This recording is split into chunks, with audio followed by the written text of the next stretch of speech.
गांव की होनहार बिटिया आकांक्षा बनी समीक्षा अधिकारी। बिटिया के आगमन पर स्वागत अभिनंदन में उमड़ा। जन प्रतिनिधियों और ग्रामीणों की हुजूम, अथक परिश्रम, ज्ञान और तपस्या से अपने नाम को किया सार्थक। जिनके नाम में ही महत्वाकांक्षी, बड़े लक्ष्य बनाने और उन्हें हासिल करने वाली आत्मविश्वासी, जिन्हें अपने पर विश्वास और हार न मानने वाली प्रवृत्तियों का सारा गुण समाहित है। उन्हें बुलंदियों की शिखर पर पहुंचने से भला कौन रोक सकता है। जी हां, जनपद वाराणसी ब्लॉक सेवापुरी के देईपुर गांव की होनहार बिटिया आकांक्षा चौरसिया ने यूपीपीसीएस एआरओ परीक्षा उत्तीर्ण कर समीक्षा अधिकारी पद हासिल करने में सफल रही है।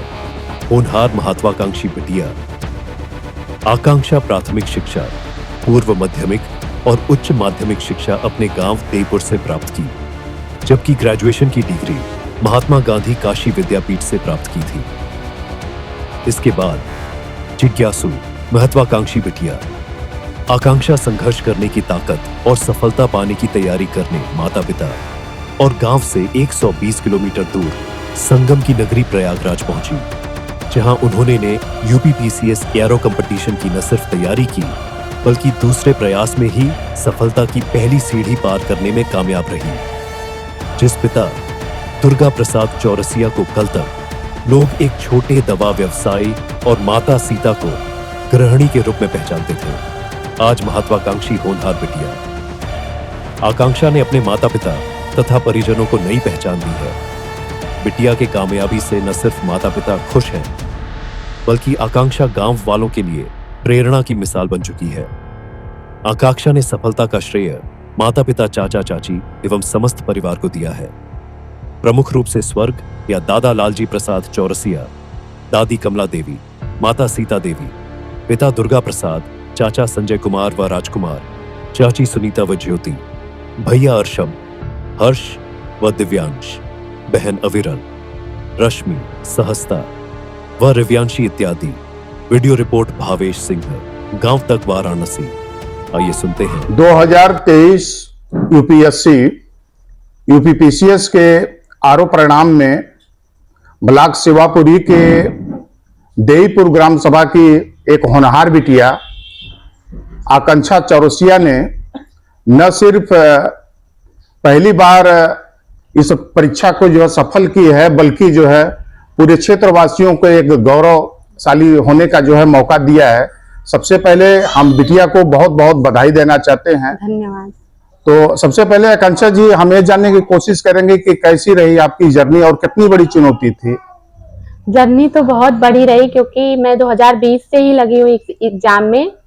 चुनौतियां भी आई, लेकिन चुनौतियों को पार करते हुए आज हम यहाँ पर पहुंचे हैं। तो कैसे मतलब तैयारी आपकी चली? आपकी प्राथमिक शिक्षा कहाँ से आपने प्राप्त की? आपका माध्यमिक शिक्षा कहाँ से हुई? प्राथमिक शिक्षा हमारे ग्राम देईपुर से, माध्यमिक शिक्षा भी वहीं से हुई है। ग्रेजुएशन महात्मा गांधी काशी विद्यापीठ से। फिर मैं तैयारी करने के लिए प्रयागराज गई, वहां से मैं फिर पढ़ाई की पीसीएस के थ्रू। फिर आरओ की तैयारी मैंने सेल्फ स्टडी से किया है। इसके लिए किसी भी कोचिंग या संस्था से कोई सहयोग नहीं लिया है।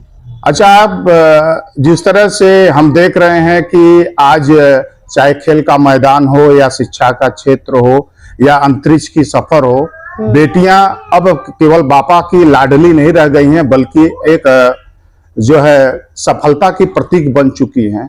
आप माता पिता से जो है दूर रहकर जो है आपने अपनी शिक्षा को जो है अपनी सफलता को हासिल की। जब आप माता पिता से दूर थे तो कितनी बड़ी जो है आपके लिए चुनौती थी और कैसे आप मैनेज कर लेती थी? माता पिता से दूर रह के ये चुनौती पार की है। अब कुछ पाने के लिए कुछ त्याग करना होता है। हालांकि हमारा घर बनारस और इलाहाबाद में ज्यादा दूरी नहीं रही है, तो हमेशा परिवार का सहयोग हमारे साथ बना रहा। हम आते जाते रहे और परिवार हमारा, क्योंकि एक संयुक्त परिवार है, तो हमारे परिवार में बहुत से लोग हैं जो समय समय पर हमारे पास पहुंचते रहे और हम भी आते रहे, तो इतनी दूरी कभी महसूस नहीं हुई। तो माता पिता के लिए आप क्या कहना चाहेंगी? जो है किस तरह से जो है आपके हौसले को जो है आपको तत्परता को उन्होंने बरकरार रखने में काफी मदद की होगी? आज हम जहाँ हैं, इसमें माता पिता के साथ हमारे पूरे परिवार का योगदान रहा है। जैसा कि हमने पहले भी कहा कि हमारा संयुक्त परिवार रहा है, तो सिर्फ माता पिता का ही सहयोग नहीं, पूरे परिवार का सहयोग। हमारे बड़े चाचा, हमारे छोटे चाचा और हमारी आंटी, हमारी दादी और हमारे ढेर सारे कजिन्स जो अभी आज यहाँ नहीं भी हैं, सारी सिस्टर, सबका योगदान रहा कि आज हम यहाँ पर पहुंचे हैं।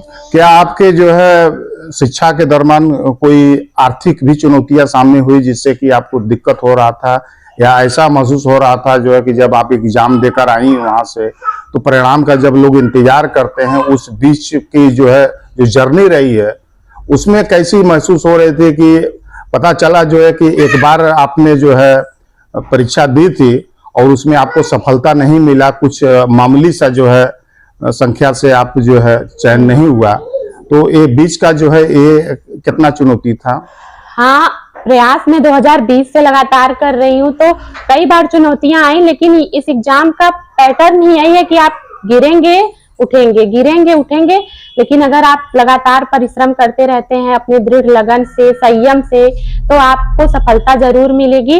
और मुझे वो सफलता मिली, तो मुझे ऐसा लगता है कि लगातार प्रयास करते रहना चाहिए, कोशिश कभी भी छोड़नी नहीं चाहिए। तो मैं आपका जो है ग्रेजुएशन में क्या जो है ऑनर्स रहा है? जो है ग्रेजुएशन मेरा मैथ साइड से रहा है। अच्छा, फिजिक्स, केमिस्ट्री और मैथ। तो मैं साइंस बैकग्राउंड से इस बैकग्राउंड में आई हूँ। अच्छा, तो ये बताइए जो है कि आज अंबेडकर जयंती है। हाँ। आप अंबेडकर जी को किस तरह से जो है समझती हैं? आज क्या जो देखती मैं हैं? यहाँ पर हूँ उसमें कहीं ना कहीं उनका बहुत बड़ा योगदान है, क्योंकि वो संविधान के शिल्पकार हैं और उन्होंने महिला शिक्षा के लिए बहुत कुछ किया है, महिलाओं के अधिकार के लिए। पहली बार महिलाओं को अधिकार को हिंदू कोड बिल में शामिल करने का कार्य बाबा साहब भीमराव अंबेडकर का ही रहा है। तो आज उनके जन्म तिथि पर आप हमसे रूबरू हुए, उनके लिए हम सत सत नमन। और आज जो भी समाज में समानता की बात है, महिला पुरुष के इक्वल होने की बात है, सबसे पहले हमारे बाबा साहब भीमराव अंबेडकर जी की ही देन है कि वो उस बैकग्राउंड से होते हुए भी समाज में समानता की बात करते हैं। तो सामाजिक न्याय के तो वो जनक है हमारे हिसाब से कहा जाए तो। तो अभी आपकी चुनौती जारी रहेगी? आप हाँ, समीक्षा बिल्कुल। अधिकारी हो गई हैं, आकांक्षा जो है आपकी चुनौती जारी रहेगी? हाँ। कि अब यहीं से? नहीं नहीं नहीं नहीं, ये तो अभी पहली सीढ़ी थी, अभी तो बहुत आगे जाना है। तो अभी मैं पीसीएस एग्जाम भी दी हूँ इस बार का मेंस, अभी उसका इंटरव्यू कॉल लेटर तो अभी आया नहीं है रिजल्ट, और आगे मेरा यूपीएससी करने का सपना है। एक आखिरी सवाल है, जो बच्चे जो है 2024 जो 23-24 का जो है यूपीपीसीएस का जो परिणाम आया है, जो बच्चे कुछ नंबर से जो है उनका चयन नहीं हो पाया, उन बच्चों के लिए आप क्या कहना चाहेंगे? अभी 2024 का जो परिणाम आया उसमें हमारा भी चयन नहीं हुआ था, तो तब भी मैंने कोशिश जारी की। 2025 का मेंस अभी 1 अप्रैल को मैंने लिखा है। यही है कि आप कोशिश करते रहिए, एक न एक दिन आपको सफलता जरूर मिलेगी, हार कभी भी नहीं मानना चाहिए। ये सफलता का श्रेय आप किसे देना चाहेंगे? पूरे परिवार और हमारे मित्रगण को धन्यवाद। धन्यवाद।